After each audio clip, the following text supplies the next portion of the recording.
Okay, so I went ahead, went around the fender a little bit, touched up all the little spots with the pliers. I taped it off because I'm gonna be painting mine, bed line or whatever you want to do, and scuffed it. But I also wanted to point out, when you talk to people about doing these, um, they might tell you, "Oh, just cut it off. Just, you know, cut your line, chop it right off." I don't really like doing that, just because when you do that, this fender turns into just, I mean, it's like a flap in the wind. It just really gets really weak. When you at least cut and fold it under, you're keeping the thickness of the metal there, and it gives it rigidity. I mean, I'm pushing on it, and you can see it bows, but it's nothing like if you just trim it and call it good like that. It'll bend easier. It'll be harder to keep its shape, but at least cutting and folding it, you give it a chance to hold itself into place. We'll get started on the rear.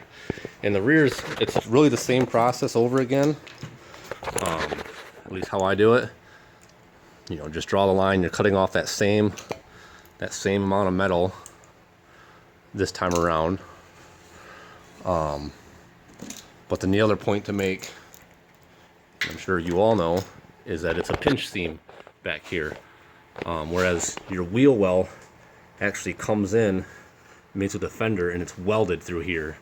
And I've looked through a couple different videos and kind of formulated some points that I wanted to make, and also some of the points that I like when I've seen in the videos.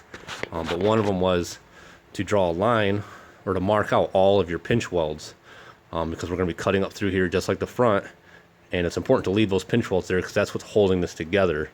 The same argument from before, oh, why don't we just cut along this line and just chop it off? Well, you can go ahead and do that, but then you're going to have a gap here. The two metals, your two fender lines, aren't going to be connected anymore. They're going to be open, and all the stuff that flies off your tires is going to get into your interior. Your wheel well's the metal's going to be flimsy. Same with the outer fender here. One of the other interesting things I've seen, one of the arguments why they do that is because, oh, it's too thick of metal here, you can't fold it. Well, you want to do the extra effort, yeah, you can.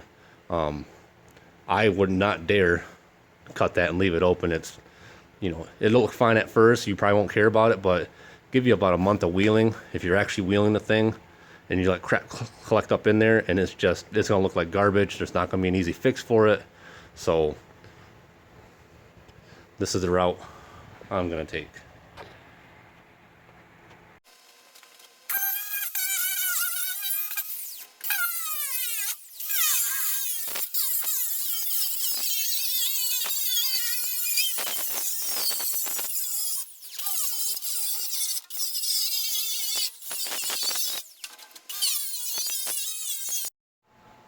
Okay, so I already went ahead and marked all the pinch welds, and I also drew up a bunch of lines for where I'm going to be cutting it, and we'll get started on that.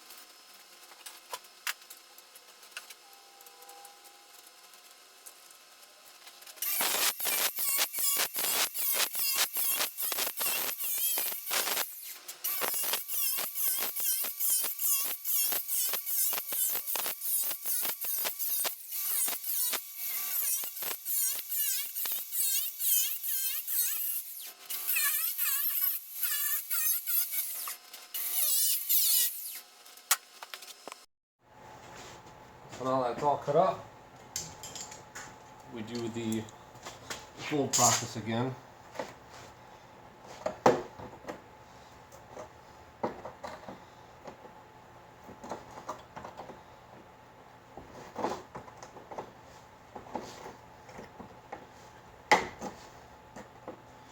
You will want to use a hammer after you get all these folds down and just tap them all in. In the front, it's a lot easier, you can grab from the top side of the fender and roll it. Because the metal's a lot thicker, so you're rolling them both back, you'll just want to use a hammer.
So there you have it.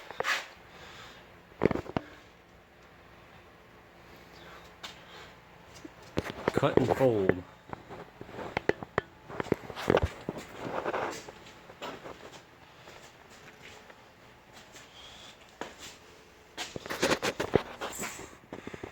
Hope this helps you guys out. Thanks for watching.